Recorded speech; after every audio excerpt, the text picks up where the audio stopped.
Except the speaker should make sure that you are muted now so you don't have background noise.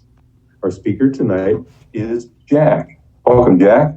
And after 15 minutes, our timer, let's see, who volunteered to be the timer, will be letting you know you have, oh, thank you. Appreciate that. He'll let you know 5 minutes before, and you already said it's okay for us to record you. So feel free. This meeting is being recorded. Okay, well, thank you for the invite to speak. My name is Jack, and I'm a compulsive overeater. And I live in Newfoundland, east coast of Canada. My time zone is an hour and a half ahead of Eastern time. And well, this is my first time at this meeting, but I do host a Friday night meeting, and so I truly do appreciate the whole men's movement, if you want to say that, and I'm very involved in that. But let me start off from the beginning. In 1978, I was using too much alcohol. I was drinking to get drunk, drinking to dry my sorrows and all a bunch of other stuff. I did go to AA, and lo and behold, I did get sober, and I haven't had a drink since. And I guess that's 43 years ago. But it wasn't all just, good, because what I did was substitute food for alcohol. And my happy life that I was expecting wasn't as happy as I wanted. I suffered greatly for 38 years because I went from about 160 pounds that I was when I went to AA, up to about 310. I was obese, I was lazy, and for the most part, a non-participant in my family activities. And it caused me a lot of anguish, a lot of turmoil in my life, because I always tried to succeed at everything I went at. And here was something that I thought was pretty easy, and I couldn't succeed. I tried everything, every diet, every program. I lived in Japan for a while and trying new foods and all of this, and you read up on it. Yes, this is going to work. But it's very short, the period that it works for. So I'd be, say, 270, I'd go down to 265, and I'd be really happy because I'm on the way down. Then all of a sudden it'd reverse and I'd be up to 275. Well, break that one off. I even went to a point where I was desperate enough that I had surgery, and that worked quite well for a little bit. And then that stopped working. And then for other medical reasons, I had to get it removed. And, I was just so disappointed in life. And emotionally, I was drained. And, for a person that had succeeded at so many things in my personal life, like at the end of the day, I'm a carpenter from Flat Rock, Newfoundland. And, I stood on the stage in the Shanghai School of Architecture in China and spoke for 8 hours on the Canadian housing system and telling them all about how we work our housing system here in Canada. I succeeded at a lot of things. I ran my own business and a bunch of other stuff, but I couldn't succeed at this, and it was drawing me down, and it was taking its toll on me. And I left St. John's. I can't even remember where I was going, on a plane somewhere. And I was sitting next to this lady, and for those that know me in this meeting, know that, yeah, I'm a talker. And so she was sitting next to me, and we got talking, and, you know, what do you do, blah, blah, blah. She said she was an addiction counselor. So, this is interesting. Got talking to her and told her a smidgen of my story. And she said, look, it's pretty simple. She said, AA worked for you. I said, yeah, I haven't drank since. Well, she said, OA would probably be your best option. And I said, what is OA? I had no idea there was anything beyond AA. And she explained a little bit. I said, sounds like it may work. And I sort of said, well, what have I got to lose? And she looked at me and she said, a few pounds, you know? So when I did get back home, I phoned and I got a lady and got into the program. I didn't become absent at my first meeting because I don't think I had enough, and you don't grasp enough at that first meeting. And I was going on holidays. I had a 2-week holiday planned, and that spanned over the next 2 weeks. So the third week, August 8th, 2015, I went to that meeting on a Saturday morning, and I became abstinent, and I've been abstinent ever since. And oh, how life changes. It took me a little bit to get into it. I've said this at many a share because our Friday night meeting deals with the maintenance steps. And because of that, we're sort of talking about 10, 11, and 12 every week, or, you know, one every week. And as I start to talk about, especially step 11, you know, when I went to OA, my spirituality was at an all-time low. I'd say I didn't have any, but it can't go down to a 0, so I was probably at a 0.1. It didn't take me long learning and living the OA program to climb up. And today, my spirituality is at 9.8. I just put that number there because I feel it's around there. And because my spirituality is at 9.8, my emotional balance is pretty high as well. And I'm very happy with my physical being.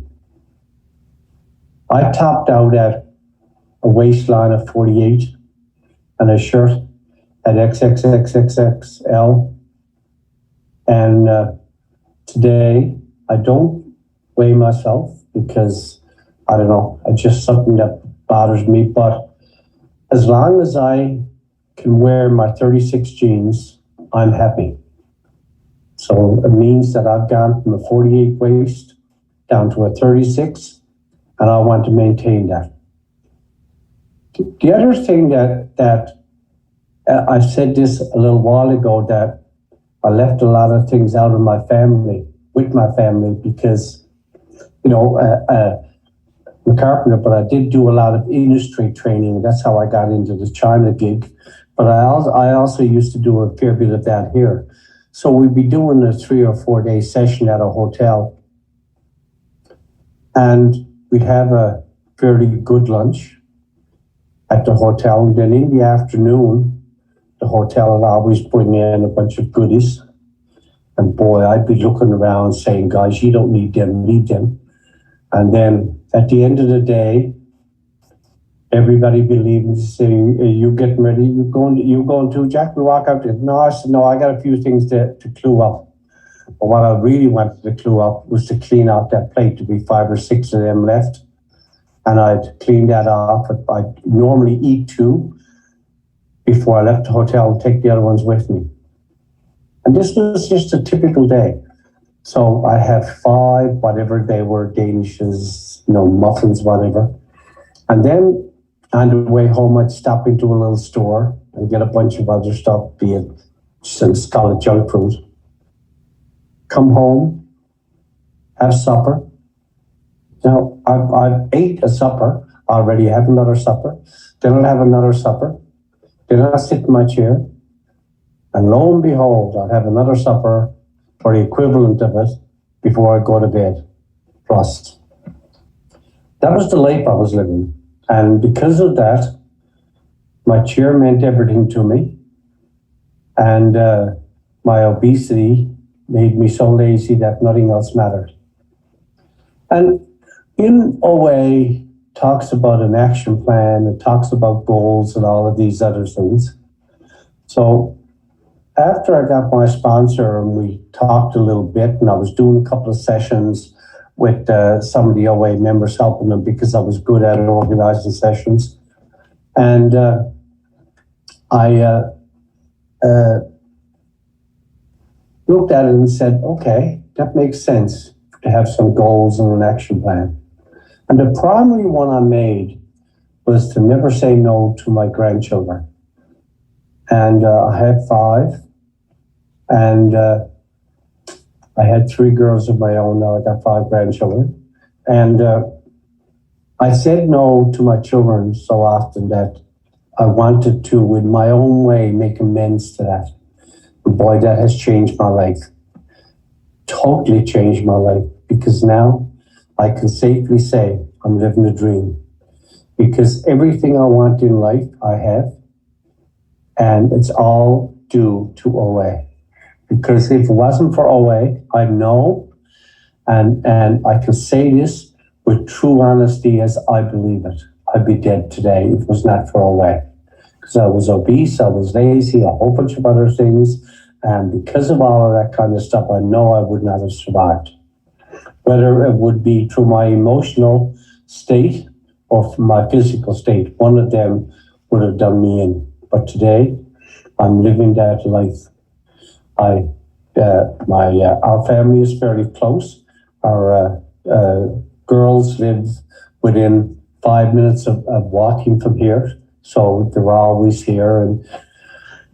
And we have a house that where we moved into a new house a while back, about 3 years ago. One of the things that wife wanted was a table that we could all eat at. So now we've got a table that sits 16, and we can all eat and at that and enjoy the family life. Enjoy the grandchildren and enjoy all the things around us. So I am living the dream. But my passion is still around step 12. You know, I believe that in order for me to keep what I got to give it away. And in 2018, I was at World Service Business Conference, WSBC as they call it, and met a few people. And again, as I said, I'm a talker, so it was easy for me to meet people. And I was introduced to the issue of men in OA. And I didn't even know there was a problem with men in OA. I knew there was very few men in our own meetings here, but I didn't know there was an issue. So all of a sudden I'm told there's only 13% of OA is made up of men. And there's a problem. So I just sort of said, well, if I can do anything to help. And of course, because I said that, I got roped right into it. And I've been working with what we call the men's service team right from its inception up to when I switched to an intergroup, MIGOA, Men's Intergroup of Overeaters Anonymous. And I truly believe in the mission and purpose of that. And as I see it, the purpose and mission is to make men more comfortable in OA, and also to find resources for men. And men's meeting is one of them, to be able to say that we can all get together and share our experience, strength, and hope. And the other part of that goal is to also to make women more comfortable with men in the meeting. And we work a lot on that.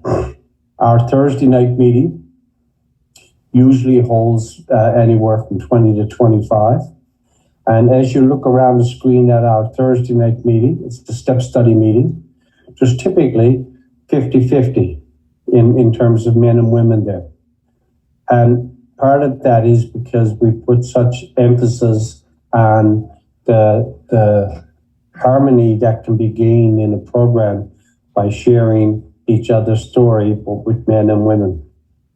But in order for the whole men's movement to be successful, I think there has to be a lot more resources. 5-minute gentle reminder. Thank you.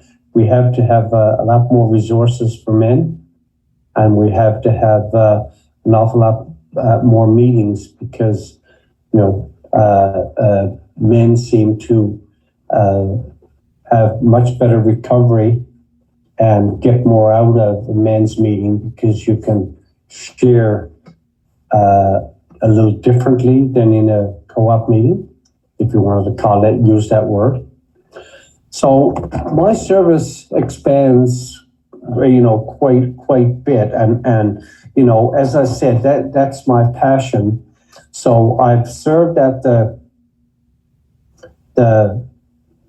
world level. I've been to WSBC on 3 occasions. The first time I went, I was a volunteer. Went on my own accord because I wanted to see what that end of it was. And then I went twice as a delegate. And I've served at I'm still serving as a delegate to WSO and also at the region. I'm in Region 6 and locally. And I believe in all levels. In order to have harmony in our program, we have to be like that. That's just my belief because of the service behind me. But as I said, I talked about our Friday meeting, and when we started that, myself and my friend Ron, we started it for once a month. And then when the Zoom team came on, and we switched from Skype to Zoom, and there were some people that attended the meeting asked us if we switch it to every week, and we did. So, that part of it worked out really, really well for me. Yes, it's a lot of work, but that's what it's about. And I also have 5 sponsees, and when you look at that, you say, it's a lot, but I believe I get more out of it than my sponsees do, because by talking to them, interacting with them, let's say helping them, I'm also helping myself. And as I said, we get, by giving, we receive, and I'm a true believer in that. So whether it's sharing coming, it's past my bedtime now because it's 10:30 in Newfoundland where I'm to right now, and usually I'm ready for bed. But when I was asked to do this meeting, I said sure, without hesitation, because it's part of Step 12. It's a part of what I need to do in order to continue my life as it is. And as I said, I put in quotations, living that dream, because life is good, and my life is good today because of OA and because of people like yourself that comes to meetings and share your experience, strength, and hope. So I can take some of that back with me and put it in my little toolbox and say, that will help me tomorrow or next day or whatever. So I guess in my closing comments, I would say, I encourage everybody to look at Step 12 and the true meaning of Step 12, because that's really what the program is about. And if you take that and you go through the big book and look at everything that was done, way back when, it was all striving from Step 12. It's much, much easier to do it today than the way it was done in the 30s in AA. But today we have that ability to be able to sit in my chair here in Flat Rock, Newfoundland, and share across this Zoom platform. And there's lots of ways that we can work Step 12. And the more, I believe, the more that we work it, the better our program becomes and the better our life becomes. With that, I'll say I'm done. Thank you very much. Thank you, Jack. Would you like to optionally leave your number